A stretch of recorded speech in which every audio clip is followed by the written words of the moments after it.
मत्फल सिद्धे रभ्युपाय सुबोधा सच भवति सुशास्त्रात् तस्य चोत्पत्तिराप्ता इति भवति स पूज्यस्तत्प्रसादात् प्रबुद्धे न हि कृतमुपकारं साधवो विस्मरन्ति। यदि तुम अभ्युदय सुख या निश्रेय सुख इनमें से किसी भी की वांछा करते हो तो तुम धर्म में लग जाओ। और वो धर्म कहाँ से प्राप्त होता है? कह रहे हैं वो शास्त्रों से, सत्शास्त्रों से प्राप्त होता है। सत्शास्त्र कहाँ से प्राप्त होते हैं? कह रहे हैं वे ज्ञानी ऐसे आप्तों के माध्यम से प्राप्त होते हैं। इसलिए हमें क्या करना? हम एक भी वचन हमको किसी से सुनने को मिल जाए, हम लाख बार धन्यवाद करें। कहा भी है अक्षरोपि च एकस्य पदार्थस्य पदस्य वा भवेत् विस्मरणं पापी किम धर्म देशना। एक भी अक्षर यदि आपको सुनने को मिले, पद की बात नहीं कर रही, एक अक्षर भी यदि हमको धर्म का हमको सुनने को मिले किसी से, तो कह रहे बहुत बहुत धन्यवाद देना। और यदि विस्मरण हो गया तो कह रहे ये पापी है। और फिर धर्म देशना इसके लिए क्या काम की? इतनी बात मैं इसलिए कह रहा हूं कि ये जो श्रुत हमारे सामने खड़ा है, इस श्रुत को मात्र समझना नहीं है, सुनना नहीं है। इस श्रुत अर्थात इस द्रव्य श्रुत को भाव श्रुत में कन्वर्ट करना है। भाव श्रुत मतलब अपने अंतस में, अपनी जीवन शैली में, अपनी चर्या में उसका अनुगम करना है। समझ में आ रहा है क्या? बहुत ही मार्मिक बातें हैं। शब्दों को इतना महत्व क्यों है? विचार कीजिए। एक दो घटनाएं हैं, मैं घटनाएं आप सबके सामने रखता हूँ, आपको अच्छी लगेगी। राजाधिराज सम्राट महाराणा प्रताप जंगल में दर दर की ठोकरें खाते घूम रहे हैं। जीत की क्या कल्पना करना, यहाँ जीने की कल्पना भी दुष्कर हो गई है। तो जीतने की बात ही नहीं है। और हर प्रकार से थके हैं, हारे हैं, पौरुष नहीं रहा है। इतने में एक घटना घटी और उस घटना ने पूरा विषय ही या दृष्टिकोण ही बदल दिया। उनका जो दरबार का जो कवि था, वो कवि राजा के कैद में, मतलब अकबर के कैद में था। वहां से उसने एक चिट्ठी लिख भेजी थी। अत्यंत पुरुषार्थ की चिट्ठी थी। मैं उसका भाव ही आपको बताऊंगा।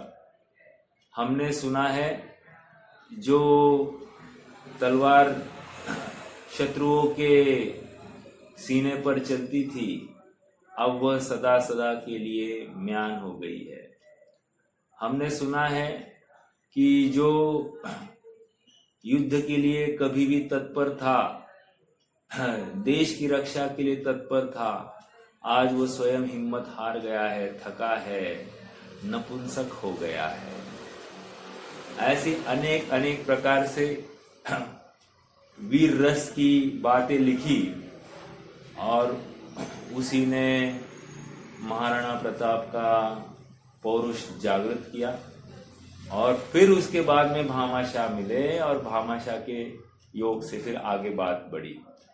लेकिन भामाशाह पहले नहीं थे, पहले ये शब्द थे जिन्होंने चेताया। क्या मैं ये इतनी बात क्यों कर रहा हूं? जिनवानी इस जीव को चेताने के लिए कितनी कार्यकारी है, इसका विचार कर। जब हम एक लौकिक प्रसंग में भी इतने कार्यकारी अपने वचन हो सकते किसी के, तो परमार्थ में सत्यार्थ वचन क्यों कार्यकारी नहीं होंगे? एक और घटना है, बहुत इंटरेस्टिंग है। राजा भोज राजा भोज सर्व प्रकार से सुख सुविधाओं से घिरा हुआ ये जीव है। सब आज्ञाकारी सेवक, आज्ञाकारी मंत्री, सर्व संपन्नता, और राज्य भी कितना, अखंड भारत का राज्य अधिपति है। क्या है कमी इसके पास में? और स्वयं विद्वान, स्वयं कवि, रात के 12 बजे बैठा है और एक छंद लिख रहा है। अपने आप कवि मन है तो अपने आप विकल्प तो उठते हैं, तो कह रहे चेतो हराय वतय सुहृदोनुकूला। मतलब क्या? मेरे सब आज्ञाकारी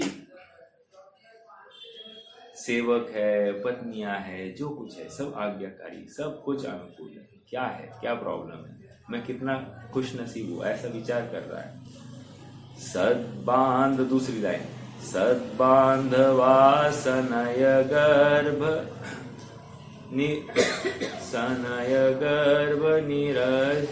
निरश्च।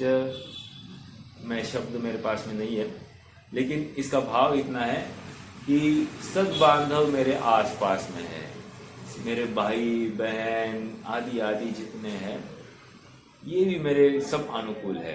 पहले पत्नियां, बच्चे, दूसरा बांधु आदि, मेरे सब प्रकार की अनुकूलता, सब प्रकार की अनुकूलता। और क्या चाहिए, और क्या चाहिए? I am very happy, I am very happy. फिर वल्गंति दंति निवहातरलातुरंगा। क्या कहे? दंती मतलब हाथी, मतलब मेरे पैदल, नौदल, हाथी, घोड़े, सब इतने मेरे सामने है और सब आज्ञा में है। अपने एक इशारे पर हर कोई मेरे अधीन हो रहा है। और क्या चाहिए? और देखो पुण्य भी कितना जबरदस्त, और राजा स्वीकार कर रहा है पुण्य के उदय को। और क्या चाहिए, और क्या चाहिए, और क्या हो सकता है? तो 3 लाइनें लिखी। वसंतिल का छंद है ये, और वसंतिल का छंद में 4 लाइनें होती, चौथी लाइन कंप्लीट कर नहीं पा रहे हैं। बैठे रात्रि का समय है, 12 बजे है। आप विचार कीजिए, रात का सन्नाटा है और ये अपना अपना चिंतन चल रहा है, और उतने में एक आवाज आती है, तन्मीलितेन नयनो किंचिदस्ति। क्या? तन्मीलितेन नयनो किंचित अस्ति। इसका भाव पहले बताता हूं। कह रहे हैं कि ये जितनी भी तुमने बात करी ना, मेरे साथी, संगाती, आज्ञाकारी सेवक, पत्नी, बच्चे, भाई बहन, हाथी, घोड़े, सेना, जितने सेवक है, सबकी बात तुम तारीफ कर रहे हो, बंगले आदि जितने भी है, मैं कितना सेफ हूं, ये सब लिखे हैं तुमने, ये सब कहा है, माना है। लेकिन एक बात और मान लो। क्या कह रहे? तन्मीलितेन नयनो किंचित अस्ति। आंखें बंद करते ही ये कुछ भी नहीं है। कितनी बड़ी बात है। आंखें बंद करते मतलब 2 अर्थ लेना। एक तो रात्रि में सो जाओ, कुछ है क्या? ये कुछ नहीं है। और दूसरा मरने के बाद आंखें बंद हो गई। अब क्या है ये? इनमें से क्या क्या तुम्हारे साथ है? क्यों इनके ऊपर तुम इतने लट्टू हो गए हो? फिर से क्या हो गया? इस एक वाक्य ने राजा भोज को झकझोर कर दिया, हिला दिया। राजा सोचने लग गया, वास्तविकता का भान हो गया। अगले दिन राजा भोज राजा नहीं थे, वे मुनि भोज हो गए। समझ में आ रहा है क्या? राजपाट का त्याग हो गया था, वैराग्य हो गया था। एक और वो कौन था मालूम है? वो चोर था। चोर आया था महल में चोरी करने के लिए आया था, और चोर को बहुत सारी दक्षिणा देकर शायद उसी को उन्होंने राज्यपद दिया, ऐसा कुछ है, मुझे अभी ज्यादा जानकारी नहीं। लेकिन चोर के मतलब उसकी थैंक यू कर उसको इन्होंने अलविदा ली है। क्या कहे, ऐसी बात है। तो ये कुछ वचन है, वचन हमारे हित के लिए है, और हित के अलावा और इनसे कहा भी क्या जा सकता है। तो ये सत्शास्त्र हमारे कितने लिए कार्यकारी है, इसका विचार हमको हो सकता है। समझ में आ रहा है? हाँ जी। तो काफी बातें हैं, क्या कहे इसमें, मतलब जिनवानी की रक्षा सचमुच अपन श्रुत पंचमी के दिन ही रक्षा का विकल्प करते हैं, और उसके बाद में हम जिनवानी को भूल से जाते हैं। या फिर कहो तो जिनवानी के नाम पर हम जिनवानी में नीम के पत्ते आदि उसको दीमक ना लगे, इसके लिए उसके संरक्षण के लिए कितना प्रयास करते हैं। लेकिन सच्चा संरक्षण क्या है? सच्चा संरक्षण जिनवानी का अपने हृदय में बसाना है। कह रहे कि जब तक हम सुशिक्षित नहीं होंगे, तब तक जिनवानी सुरक्षित नहीं होगी। समझ में आ रहा है क्या? जब तक हम जिनवानी, जिन वचनों से हम सुशिक्षित नहीं होंगे, जिनवानी सुरक्षित नहीं रहेगी। जिनवानी के भाव को हमको समझना पड़ेगा। ठीक है? हाँ जी। लोक में पैसा कमाना सुख का कारण मानते हैं, संयोगों की प्राप्ति होना सुख का कारण मानते हैं, लेकिन जिनवानी एक ऐसी अमोघ औषधि है, यदि इन सबके बिना भी तुम सदा सुखी रह सकते हो। और इसलिए हम जो सुखी है, ऐसे जिनेश्वर भगवान की मूर्ति देखें और अपने भ्रम को हटाए। जो सुख मार्ग पर चल रहे ऐसे मुनीश्वरों को देखें और अपने भ्रम को हटाए। समझ में आ रहा है क्या? हाँ जी। हाँ, जयसेन स्वामी को किसी ने प्रश्न किया, खेद व्यक्त किया। उसने कहा, क्या कहे, अभी पंचम काल है और तीर्थंकरों का विरह है, इसलिए नहीं तो हम धर्म में बहुत आगे बढ़ते। तो जयसेन स्वामी ने उसको डांटा, बोले क्या बात करते हो, समो शरण में जाकर भी भगवान तुम्हें आत्मा हित के बारे में बताने वाले थे। हम भी, हमारे पास भी आए हो, हम उसी बात को आत्मा के बारे में ही तुम्हें सुना रहे हैं। भगवान कोई आपको हाथ पर रखे आंवले के समान आत्मा तो दिखाने वाले नहीं थे। अनुभव तो तुमको वहां पर भी करना था, तो यहाँ पर भी तुमको अनुभव ही तो करना है। बात में फर्क क्या है? मतलब एक ही तो बात है। क्यों भगवान अवेलेबल नहीं है या फिर पंचम काल है, इनके आड़ में अपने प्रमाद को पुष्ट करते हो। समझ में आया? हाँ जी। हमारा परिचर्या का प्रकरण चल रहा है। परिचर्या अर्थात जो प्रसंग सामने खड़े होते हैं, उन प्रसंगों में ना इष्ट की कल्पना ना अनिष्ट की कल्पना, सहज साम्य भाव वर्तता है, तो उसको परिचर्या कहते हैं। बहुत मार्मिक बात है। आइए, हमने कल शुद्धा परिचर्या की चर्चा की थी, और दूसरा हमने किसकी चर्चा की थी? तृषा, क्षुधा और तृषा की चर्चा की थी। आइए आगे बढ़ते हैं। अभी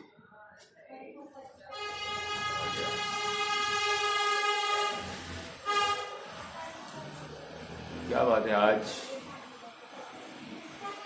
सबको मालूम नहीं था क्या?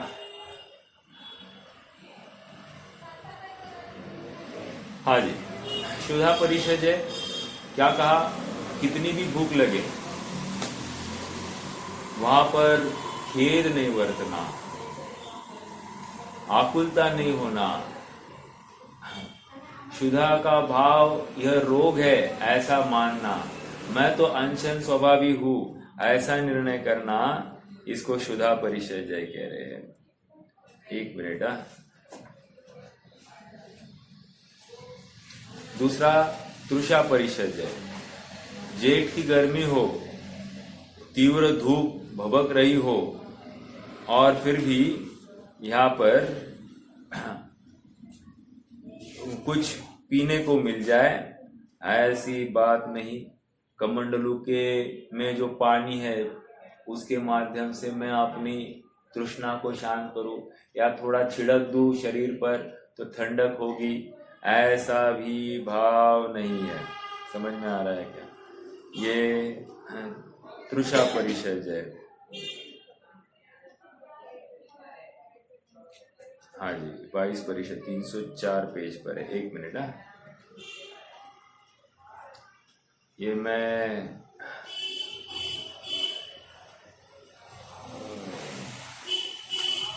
हाँ जी, तृषा। फिर तीसरा है शीत परिषद। शीत परिषद में क्या होता है? चाहे कितनी भी ठंड हो, ठंड में गर्मी थोड़ी धूप आ गई तो अच्छा लग रहा है अभी, हाँ अच्छा लग रहा है, ये भी भाव नहीं होगा। समझ में आ रहा है? देखो ठंड में ऐसा है, एड़ियां फट जाती है। अब विचार कीजिए, एड़ियां फटेगी तो चलेंगे कैसे? चलेंगे या नहीं चलेंगे? पहला तो प्रश्न ये है, चलेंगे या नहीं चलेंगे? हाँ, चलेंगे तो ठीक से ही चलेंगे, लंगड़ते नहीं चलेंगे। समझ में आ रहा है क्या? मतलब ऐसा चाल में कोई फर्क नहीं होनी चाहिए, इतनी सहज। खून भी निकलता है, कभी कभी एड़ियां फटती है, खून निकलने लगता है, ऐसा होते हुए भी ये तो हो सकता है कि ज्यादा गमन नहीं करेंगे, फिर ऐसा विकल्प नहीं पालेंगे, आहार के लिए नहीं निकलेंगे, ऐसा हो सकता है। और यहाँ तक होता है हाथ भी फटने लग जाते हैं, होता है। ठंड में इतनी सब समस्याएं होती है, लेकिन शीत परिषद है। समझ में आ रहा है? हाँ, इष्ट भी कल्पना नहीं है, अनिष्ट भी कल्पना नहीं है। शीत को दूर होता हुआ देखिए, अच्छा है, ये भी नहीं। और ज्यादा शीत हो तो अनिष्ट है, दुखरूप है, मैं कितना सहता हूँ, ये सहूंगा तो ही मेरा कार्य होगा, मेरी निर्जरा होगी, ऐसा नहीं मानना। समझ में आ रहा है? शीत परिषद है। आगे ये आवाज तो आ रही है ना मेरी? ओके ओके, ठीक है। शीत परिषद हो गया। उष्ण परिषद। उष्णता में क्या है? जेठ की गर्मी पूरी नौ तपा मतलब क्या? ऐसी धूप भभकती है, 47-48 डिग्री का टेम्परेचर हो, पन्ने सब झड़ गए हो, तीव्र गर्मी माथे पर हो, धूप माथे पर हो, और पसीना पसीना बह रहा है शरीर से। उस पसीने की दुर्गंध धूल आकर इस शरीर को लिप्त हो जाती है, पूरा अनईजीनेस हो गया है। अनईजीनेस होता नहीं है, मानना ही नहीं है, तो फिर भी हमारी दृष्टि में अनईजीनेस सा हो गया है व्यवस्था। और ऐसे में भी बिल्कुल भी विकल्प नहीं है इस शरीर के बारे में कुछ करूं। ऐसा भी कोई विकल्प नहीं है कि थोड़ा सा छांव मिल जाए तो ठीक होता, थोड़ा ऐसा होता तो ठीक होता। ठीक अठीक की बात ही नहीं है, विषय तृष्णा से दूर हो गए हैं, उष्ण परिषद है। ठीक है, आगे ऐसा नहीं कि थोड़ी गुफा में आश्रय ले ले, पेड़ की छाव में आश्रय ले ले, ऐसा नहीं होगा। ठीक है। उल्टा ये तो और धूप में जाकर बैठेंगे और स्वयं को आजमाएंगे। अब देखो ना, थोड़ा सा विचार कीजिए, गर्मी के दिनों में कहा जाते हैं चोटी पर, पहाड़ की चोटी पर, वो चोटी भी कैसी है जिसके ऊपर दूसरा ना बैठ सके ऐसी जगह पर जाकर बैठे हैं। और देखो इतना नहीं, चोटी पर ऐसी जगह पर कि जहां सूर्य प्रकाश पीछे से नहीं है, सूर्य प्रकाश आगे से है।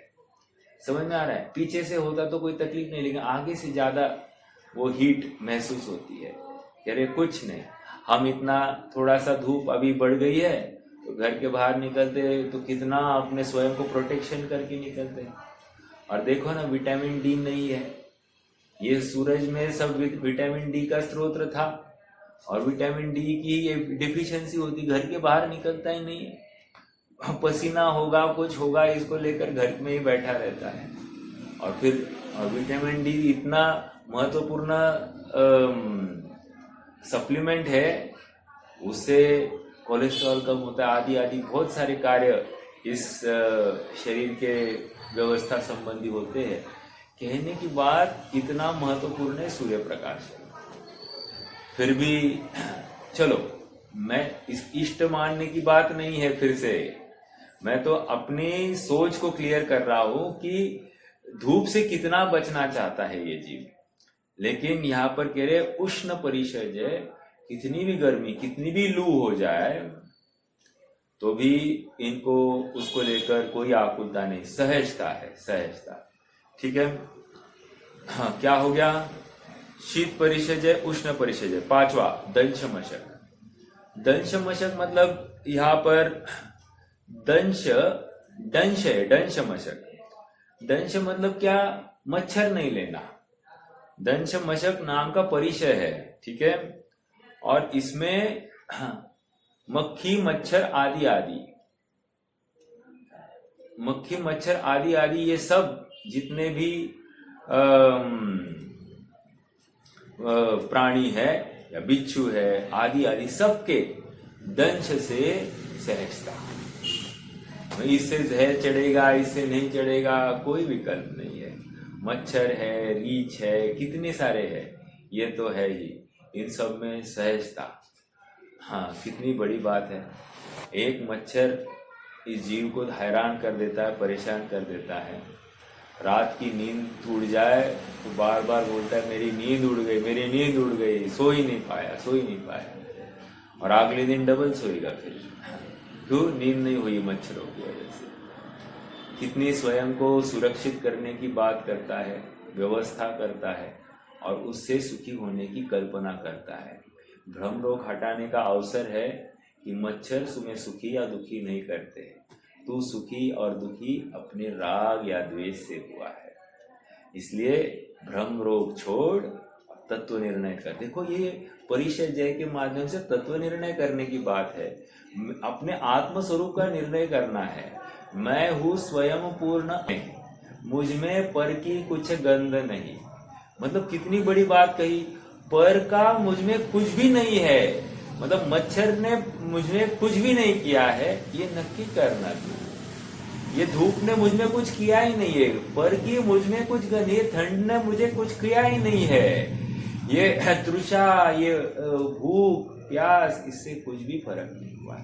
और इसीलिए मैंने कल भी बताया था, अरहंतों के 18 दोषों के रहित पना में शुदा तृषा आदि आदि ले ही लिए। शुदा तृषा के साथ साथ ये 22 परिचय रहित पना भी आप गर्भित कर लेना। समझ में आ रहा है क्या? क्योंकि ये सब रोग है ना, जिसमें परिचय जय की बात चलती है, अर्थात ये रोग है। ये जीव अपने को उसमें सुख या दुख की कल्पना कर बैठता है। अर्थात इष्ट अनिष्ट बुद्धि ही इस संसार का जड़ है, ऐसा समझना। हाँ जी, दंश मशक परिचय जय हो गया। आगे नग्न परिचय जय। नग्न परिचय जय आपको बहुत विशेष बात है। ये नग्न परिचय जय में अपना लिंग छिप जाए ऐसी किसी भी मुद्रा में वे नहीं बैठेंगे। दो मैं एक ये करता हूं, एक गवासन है। गवासन मतलब मालूम है, जो हम ढोक देते वो गवासन नहीं। एक है ना ऐसा थोड़ा सा पालथी डाल के बैठना, या एक पैर के ऊपर दूसरा पैर ऐसा ये करना जिससे लिंग छिप जाएगा, या फिर पीछे को ऐसा ही किसी प्रकार से रख दिया जाए, लिंग छिप गया ऐसा। तो कह रहे ये नग्न परिचर्य नहीं हुआ। समझ में आ रहा है क्या? नग्न परिचर्य में वहां पर निर्विकारता है, बालकवत वृत्ति है, जन्मते शिशुवत अकिंचन नहीं तिल तुष साथ में। मतलब वहां पर संयोगों की बात कर रहे हैं, लेकिन शिशुवत बच्चेवत इनकी चर्या है। समझ में आया? नग्न परिचर्य निर्विकार है, यथाजातन रूप ललाम, मतलब यथाजात मतलब जैसा जन्मा हुआ बालक वैसी इनकी अवस्था। ठीक है, आगे देखिए अरति परिचर्य। अरति परिचर्य, अब ये इंटरेस्टिंग है। अरति मतलब क्या? हाँ, अरति मतलब कोई अनिष्ट संयोग की प्राप्ति होती है, तो उसमें अरति नहीं करना। ठीक है, मतलब कोई पाप के उदय में कोई भी ऐसा संयोग प्राप्त हो तो उसमें अपना संयम को ढलने नहीं देना, अरति परिचर्य है। प्रसंग कितने विपरीत हो सकते हैं, आप विचार तो कीजिए ना। मान लो अब ये जंगल में है, मौन धारण किए हैं, बोलना भी नहीं है, या फिर आहारचर्या के लिए गांव में भी आने वाले हैं, वहां पर भी अरति हो सकती है क्या? बिल्कुल हो सकती है ना। मतलब क्या प्रसंग हो सकते अपन, मतलब बाधा कुछ भी हो सकती है, उसको लेकर अरति तो बिल्कुल हो सकती है। कह रहे कोई भी प्रसंग बने पाप उदय में सहज भाव रखना, संयोगों में सुख दुख की बुद्धि नहीं करना। सुख और दुख ये मेरी कल्पित बातें हैं, मेरे कल्पना लोक की बातें हैं।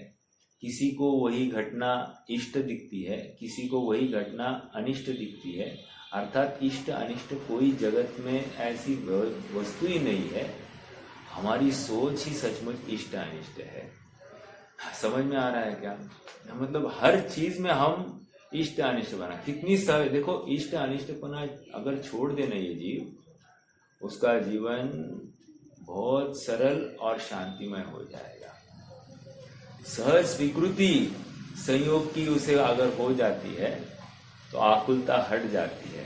संयोग कहो वियोग कहो, कोई भी दोनों बातें हैं, इसलिए बहुत गंभीर होता है, निश्चिंत हो जाता है ये जीव।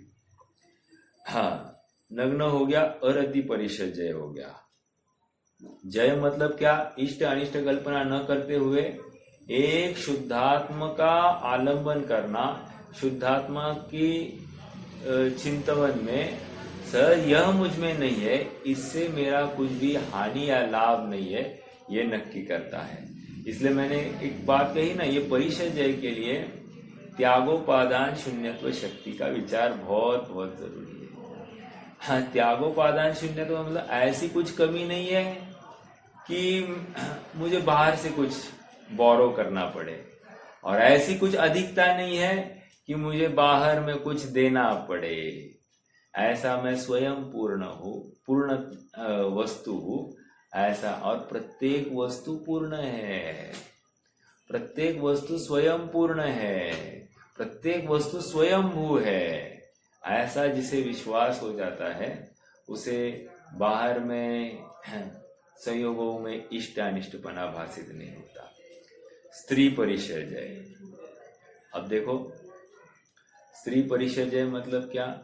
कोई सुंदर देवांगना समान स्त्री दिखे, उसका मुख दिखे, उसका किसी कारण तन आदि देखने का योग बने, तो उसमें भी स्वयं निश्चल वृत्ति रखते हैं। हाँ, ये तो मांस का पिंड है ऐसा विचार करके उसमें मांस के लथड़े में कहाँ आसक्त होना, ऐसा विचार करता है और सहज ही शरीर आश्रित है, ये व्यवस्था है, पुद्गल है, और पुद्गल परमाणुओं से बना हुआ तन है। इस तन में कहाँ आसक्ति करना, कितने जीव इसी में आसक्त होकर बर्बाद हो गए। और इसीलिए यहाँ पर स्त्री परिषद के माध्यम से ऐसे कोई रमणीय स्त्री जो स्वयं का देह भी ऑफर करने आ जाए तो भी ये चिगते नहीं है।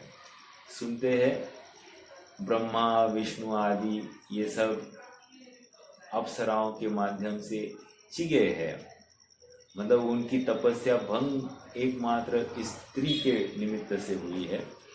इसलिए इसको एक विष के रूप में जानकर दूर से ही त्याग। देखो विष कहा तो भी अनिष्टपना हो गया, लेकिन यहाँ पर उस शरीर के स्वभाव का विचार करके उनको सहज ही वैराग्य उत्पन्न हो जाता है, अर्थात राग द्वेष की कल्पना हट जाती है। समझ में आ रहा है क्या? स्थिरता आ जाती है। तन यह एक मांस पिंड का लथड़ा है, सब मल मूत्र से भरा है। इस तन की एक परत हटा दो, वो परत हटाते ही उसमें कहाँ कुछ रमने जमने योग्य है। तो मैं चमार दृष्टि से क्यों युक्त हो जाऊं, मैं तो इससे रहित हो जाऊं। ठीक है, तो ये स्त्री परिषद है, आकुलता विकार का अवसर नहीं बनता है तत्व विचार के बल पर। एक जिनसेन स्वामी की घटना आती है। उन्होंने आदि पुराण लिखा है। आदि पुराण में उन्होंने नंदा सुनंदा की नखशिखांत उनकी चर्चा की है, और इतना श्रृंगार रस है उसमें भरा कि हम ओपनली इस प्लेटफॉर्म पर चर्चा भी नहीं कर सकते। विकार को प्राप्त हो सकता है कोई जीव, इतनी नखशिकांत उन्होंने नंदा सुनंदा की चर्चा की है। लोगों को आश्चर्य हुआ, लोगों ने कहा ये मुनिपना नहीं है। तो उन्होंने कहा आपको परीक्षा देनी पड़ेगी, और उन्होंने वीरसेन स्वामी ने सबके सामने वो जो आदि पुराण लिखा था वो पढ़ के दिखाया, और पढ़ते पढ़ते हुए भी उनको किंचित भी विकार नहीं सताया, और फिर उनकी निर्विकारता का प्रमाण सबको मिल गया। स्त्री परिषद है। समझ में आ रहा है क्या? इतना ये है। गृहस्थ में कैसे लगाएंगे इसको? गृहस्थ में इतना लगा सकते हैं कि अपने स्त्री को छोड़कर अन्य सभी के लिए मैं नपुंसक हूँ, ऐसा विचार करके किसी के प्रति विकार की दृष्टि नहीं प्रकट हो। स्त्री परिषद है, सहजता हो जाए, या उस स्त्री तन का विचार करके उसको सहज ही उसमें से निवृत्ति हो जाती है। एक घटना आती है प्रथमान योग की। घटना ऐसी है कि कोई लड़की थी जो सुंदर तो थी बहुत दिखने के लिए, लेकिन योग ऐसे बना कि उस देश का जो राजा था उसको इसके ऊपर थोड़ा सा दिल आ गया। तो उसने क्या किया, उसने कहा कि मैं तुमसे शादी करना चाहती हूँ। अब राजा साम दाम दंड भेद का धारी, उसकी आज्ञा कहाँ कौन टाल सकता है। लेकिन उस लड़की ने क्या किया, उसने कहा मुझे 3 महीने की मोहलत दीजिए, 3 महीने में आप आइए और मैं आपसे शादी कर दूँ। 3 महीने के लिए उस लड़की ने जो विष्टा मतलब पेट साफ करने की दवाई लेती रही, और इससे जमाल गोटा ले लिया ऐसा समझिए। इससे क्या हुआ, इतना पानी खत्म हो गया, इतने सब मांस सब निकल गया। अब हड्डियों का एक ऐसा साचा ही ढांचा बन गया था, बाकी और कुछ नहीं बचा था। झुर्रियाँ आ गई थी। अब राजा आ गया अपने 3 महीने के बाद में, और उसने आकर उस महिला को पूछा, यहाँ पर एक लड़की थी, वो कहाँ गई है? तो उस लड़की ने कहा, राजन वो लड़की मैं ही हूँ। देखकर आश्चर्यचकित हो गया राजा, और सहज ही उसको जो राग भाव, आसक्ति भाव उसमें उत्पन्न हुआ था, उस काया, नश्वर काया को देखकर सहज ही वो विनाश को प्राप्त हो गया। समझ में आया? तो ये स्त्री परिषद है। हाँ, आगे चर्या परिषद है। क्या है चर्या? चर्या मतलब गमन, चरण करना। ईर्ष्या समिति सहित अविकार वे चलते हैं, और चलते चलते ऐसा कोई डर नहीं होता है कि इतना चलूं, ऐसा चलूं, या फिर एक मिनट, यहाँ पर चर्या क्या आया है? चर्या मतलब गमन। हाँ, तो इतना ही लेना कि गमन करते करते कोई इष्ट अनिष्टपना भाषित नहीं होना। ठीक है, चर्या परिषद है। या ऐसी ही रास्ता चाहिए, ऐसा रास्ता नहीं चाहिए, ये भी चर्या परिषद में ले सकते हैं।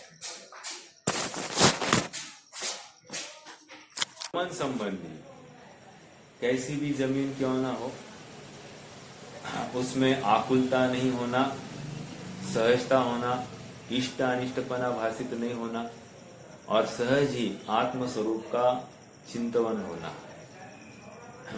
एक तो मैं गमन करने वाली वस्तु नहीं हूँ, गमन सहज ही शरीर सापेक्ष हो रहा है, और गमन करने का अवसर हो, गमन करते आए अथवा नहीं आए, दोनों बातें लगाना। चर्या परिषद में ऐसा भी हो सकता है ना, मैं चर्या गमन ही नहीं कर पा रहा हूँ, इसको आकुलता हो सकती है। समझ में आ रहा है? ठीक से चल नहीं पा रहा हूँ, आकुलता हो सकती है। चर्या परिषद अरे सहज में जैसा चलना बने सो बने। या फिर ऐसा भी ले सकते कि कितना चलते रहेंगे, बहुत थक गए, कोई दूसरी व्यवस्था, या बिना चप्पल के आदि के चलना है, पादत्राण के बिना चलना है, इसको लेकर भी अपन चर्या परिषद ले सकते हैं। समझ में आ रहा है क्या?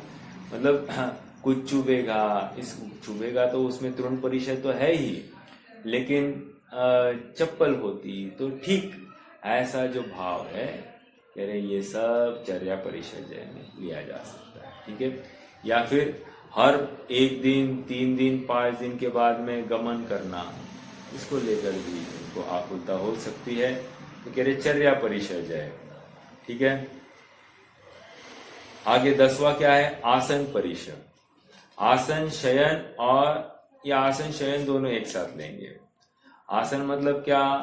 बैठने के लिए जो कोई व्यवस्था है, उबड़ खाबड़ है, पत्थर है, सॉफ्ट नहीं है, कुछ भी हो सकता है, तो कह रहे इसको लेकर, आसन को लेकर कोई आकुलता नहीं, इष्ट अनिष्टपना नहीं होगा। ये अच्छा, ये बुरा, ऐसा भी नहीं होगा। बस इतना हो सकता है कि जिस आसन पर बैठ रहे वहां पर जीव रहित स्थान हो और शुद्ध हो, इतनी बात है। अगर इतना प्रयोजन सकता है तो उनका आसन परिषद हो जाएगा। ठीक है? हाँ जी, देखो उदाहरण क्या आता है आसन का लेकर। वैसे एक उदाहरण आता है ना कि वारिशेन और पुष्पड़ाल। वारिशेन लेकर आए पुष्पड़ाल को महल में 32 देवांगना सम उसकी रानियां। और चेलना ने क्या किया? चेलना ने 2 चौके लगाए। चौका मतलब चौकी, एक लकड़े की और एक सोने की। तो आसन को लेकर कोई प्रभावित ना, मतलब ऐसा आसन मिला तो ठीक, ऐसा आसन नहीं हो तो अठीक, ऐसा नहीं। जो है बस जीव रहित हो, निर्जंतुक हो, बस ये आसन परिसर। शयन सोने के लिए कठोर भूमि, सॉफ्ट भूमि, ऐसा कुछ नहीं। देखो अपन यहाँ पर बैठकर वो नहीं लगा सकते, लेकिन आप थोड़ा विचार कीजिए कि आपको एक पत्थर पर सोने के लिए कहा गया है, और पत्थर पर क्या मालूम कितने जीव है, कैसे आते होंगे, क्या है। कल थोड़ा शयांश ऐसे ही जमीन पर सो गया, तो कह रहा पापा आज थोड़ा पीठ में थोड़ी सी अकड़ आ गई है, स्टिफ हो गई है। तो आप थोड़ा सोचिए कि कितनी संभावनाएं हैं ऐसी शरीर में, मतलब अकड़ सी हो जाए, कुछ भी हो सकता है। कह रहे ये शयन परिषद है, जमीन का स्पर्श ऐसा ही हो, ये कोई भी बात नहीं है। परिषद है, इष्ट अनिष्ट बनाना, ऐसा हो या वैसा हो, ये कोई विकल्प ही नहीं है। जैसा है निर्जंतुक स्थान एक, और दूसरा मैं सोने वाला पदार्थ ही नहीं हूँ। सोता तो शरीर के लिए है, लेकिन सचमुच मैं तो परम जागृत पदार्थ हूँ। आज तक मैं सोया ही नहीं। इस भेद विज्ञान के बल पर ये सहज ही निद्रा में भी इष्टानिष्टपना नहीं, या सहज थोड़ी बहुत शरीर की थकान को दूर करने की अपेक्षा ये शयन परिषद, ठीक है, शयन परिषद है। अब 14वां क्या है, सॉरी 12वां आक्रोश परिषद है। आक्रोश मतलब क्या, किसी दुष्ट के मुख से तीव्र वचन सुने, मारो मारो, या फिर वो दुर्वचन कहे, कोई बुरी बात कहे, अपने को गाली दे, हो सकता है, तो फिर भी आक्रोश परिषद है। अर्थात कोई सामने वाला कितना भी अपने ऊपर ओले बरसाता हो, आग बरसाता हो, ये अपने में एकदम शांत, एकदम स्वरूप गुप्त। समझ में आ रहा है क्या? ये क्या है? आक्रोश परिषद है। आकुलता नहीं करना। कोई आक्रोश कर रहा है तो साम्य भाव धारण करना। हो सकता है क्या? देखो, आक्रोश मात्र मनुष्यों के माध्यम से होगा ऐसा नहीं है। किससे हो सकता है? प्राणी से भी हो सकता है। कुत्ता भौंकने लगता है, बंदर आदि तकलीफ दे सकते हैं, कितना, और उनको तकलीफ होती है, ऐसा भी हो सकता है। तो कह रहे आक्रोश परिषद, मतलब अभी देखो अपन भी रास्ते चलेंगे ना, कुत्ता कभी विशेष भाव भाव भाव भाव चिल्लाना चालू करता है। अभी देखो मैं यहाँ से दूध लाने जाता हूँ, साइकिल पे जाता हूँ, तो एक कुत्ता रास्ते में है, वो बराबर में वहां से जाने को और वो भौंकने को इतना भौंकता है, उसका हद नहीं। अब क्या करना? उसके आक्रोश को देखकर हमको आकुलता होती है, ये क्यों को हम उतरते हैं, हम उसको कुछ भी डराने की कोशिश करते हैं, कुछ भी करते हैं, योग्य नहीं। कह रहे ये परिषद है नहीं। समझ में आ रहा है क्या? आक्रोश परिषद है। देखो उदाहरण अपन अपने जीवन पर लगा कर देखिए कि हम इस पर्टिकुलर सिचुएशन में हम क्या करेंगे। कोई सहज ही गांव में प्रवेश नहीं करने देंगे, ऐसा भी हो सकता है। हम नहीं आने देंगे इस गांव में, ऐसा भी। आक्रोश साथ साथ विरोध है, लेकिन आक्रोश परिषद है, तो भी कोई आकुलता नहीं है। समझ में आ रहा? ऐसा भी विचार नहीं करिए हम कहाँ इनके घर जाने वाले थे, हम कहाँ इनके घर इसमें रहने, मतलब घरों में रहने वाले थे, हम तो गांव के बाहर जंगल में रहने वाले थे, इससे इनको क्या प्रॉब्लम थी। कह रहे नहीं, आक्रोश विरोध हुआ, वहां चलेगा नहीं। ठीक है। वैसे देखो आप इसमें ना 22 परिषद में कुछ कुछ थोड़े से मैचिंग से लगेंगे, थोड़ा सा अंतर होगा और कुछ नहीं। आगे बढ़ते हैं। वध बंधन परिषद है। हाँ, वध मतलब क्या? मार रहा हो कोई, अंगों का छेदन कर रहा है, बंधन में कब डाल दिया हो, तो भी कोई विकल्प नहीं है। समझ में आ रहा है कि मैं इस बंधन से छूट जाऊं। उनको एक शरीर रूपी बंधन ही बंधन दिखाई देता है, उसके अलावा अन्य कोई भी बंधन उनको दिखाई नहीं देता। समझ में आ रहा है? बंधन परिषद है, वध बंधन। क्या लिखा है? बांधे अग्नि, अग्नि नीचे से अग्नि लगाए, हाँ, तो भी ये तपोधन शोभ को प्राप्त नहीं होते, खेत को प्राप्त नहीं होते। ध्यान विपाक विचय वे करते। विपाक विचय मतलब वहां पर संस्थान विचय, विपाक विचय आदि आदि ये है। ठीक है, आगे धर्म ध्यान की बात है। वध बंधन हो गया। अब याचना, ये इंपॉर्टेंट, थोड़ी चर्चा करनी है इसमें। याचना परिषजय, याचना परिषजय मतलब याचना करना या याचना नहीं करना। कोई बोलेगा याचना परिषजय, याचना करना या याचना नहीं करना। सो परिषजय है, नहीं करना, याचना नहीं करना। हाँ जी, बहुत अच्छा। याचना नहीं करना यह परिषजय है। देखो, मोक्ष मार्ग प्रकाशक में एक प्रकरण आया है, श्वेतांबर भाइयों का क्या सोच है। तो देखो वो क्या लिखते हैं, पेज नंबर 156 पर आई है, थोड़ा सा पढ़ना है वहां का। अच्छी बात है और थोड़ी चर्चा भी करेंगे। याचना करने का नाम याचना परिषद नहीं, याचना न करने का नाम याचना परिषद। मेरा प्रश्न है, यह कथन निश्चय परक है या व्यवहार परक है? याचना नहीं करना सो याचना परिषद है, निश्चय परक है या व्यवहार परक है? विकल्प है ना, तो विकल्प ये व्यवहार में चला जाता है। ठीक है, आइए आगे। जैसे अरति करने का नाम अरति परिषय नहीं, अरति न करने का नाम अरति परिषय है। ऐसे ही, एक मिनट, आवाज आ रही है ना? थोड़ा सा यह नेट वीक होगा शायद।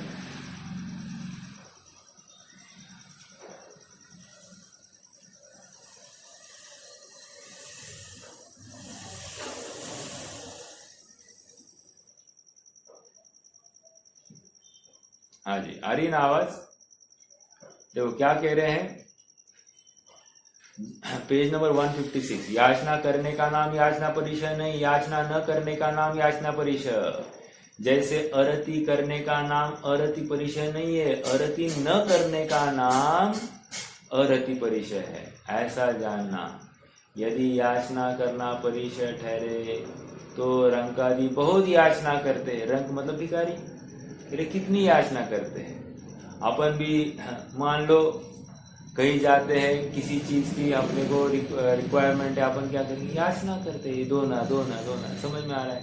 तो इसको याचना परिषद है नहीं। हमको बिना मांग के हम कुछ भी मांग सकते हैं, बिना शर्म के हम कुछ भी मांग सकते हैं, इसको याचना परिषद नहीं कह रहे, इसको दीनता पामरता कहते हैं। ठीक है, अयाचक जिन धर्म है जैनी मांगस नाई, जो जैनी बन याचक भये ते ठगिया जगमाई। समझ में आया? देखो क्या कह रहे हैं अभी यहाँ पर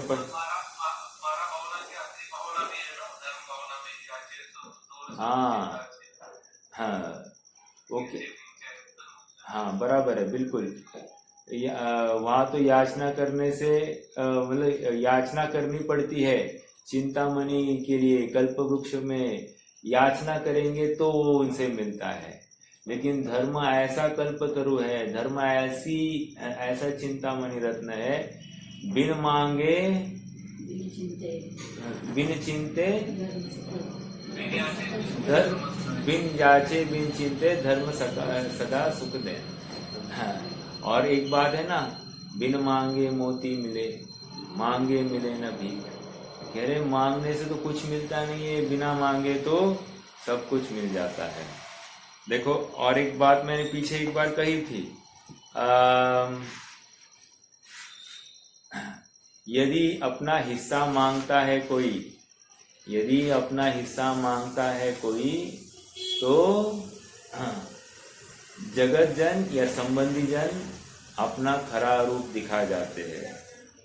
और तुम अपना हिस्सा भी छोड़ दो तो शत्रु भी मित्र बन जाता है। समझ में आया क्या?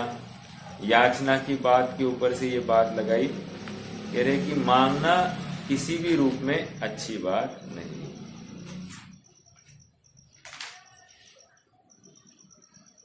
हाँ जी, चलिए, तो याचना की बात चल रही है आगे। यदि याचना करना परिचय ठहरे तो रंकादि बहुत याचना करते, उनके बहुत धर्म होगा।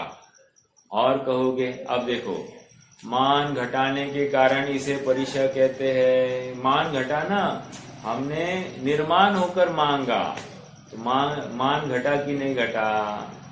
बहुत जबरदस्त तर्क दिया।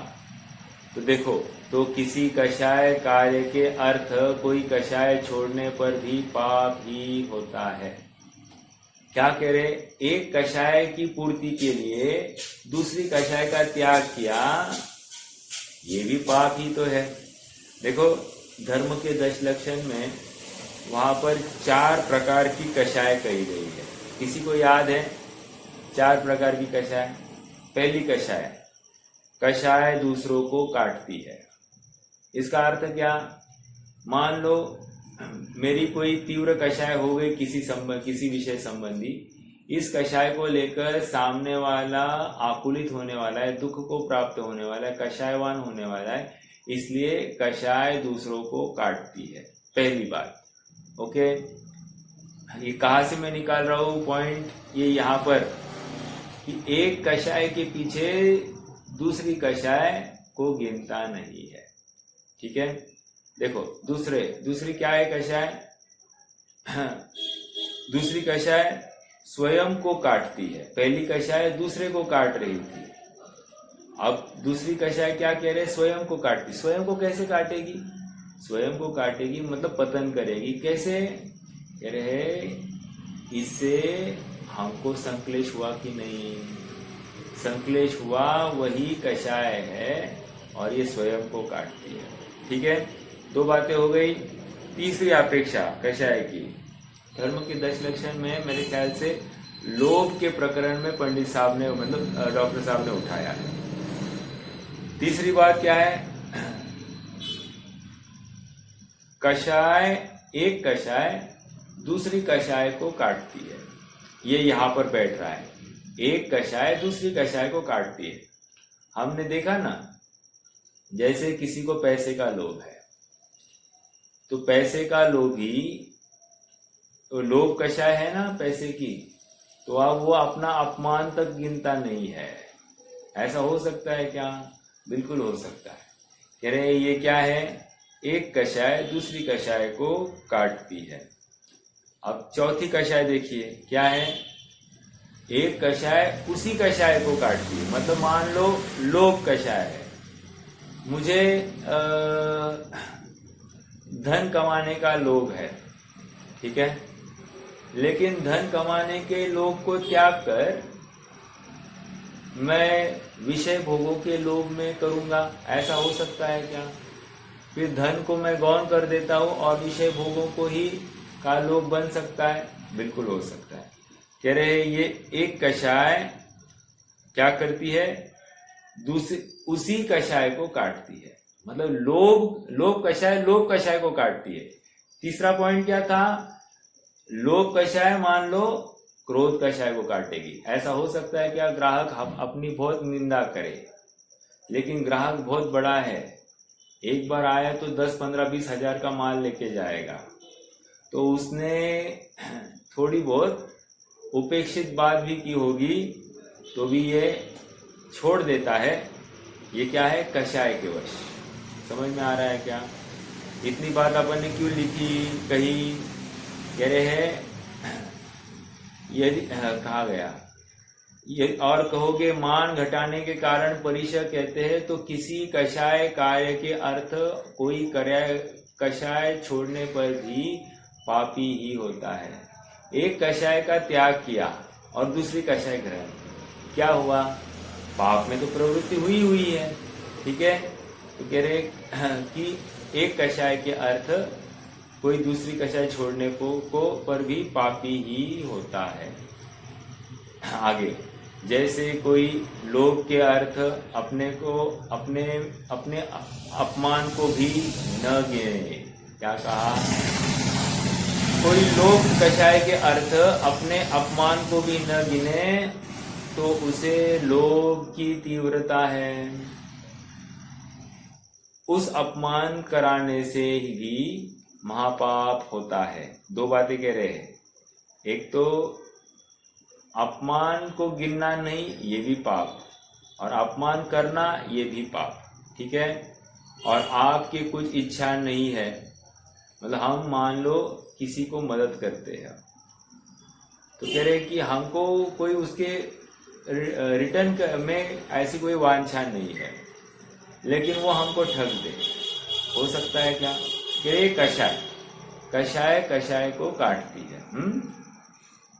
जैसे कोई लोभ के अर्थ अपने अपमान को भी न गिने तो उसके लोभ की तीव्रता है। उस अपमान कराने से भी महापाप होता है। और आपके कुछ इच्छा नहीं है, कोई स्वयं में अपमान करे तो इसलिए तो उसके महाधर्म है। परंतु यहाँ तो भोजन के लोभ के अर्थ याचना करके अपमान कराया इसलिए पाप ही है, धर्म नहीं है। मतलब भोजन के अर्थ भी यदि अपमान को नहीं गिनाया तो कह रहे हैं ये पाप ही है।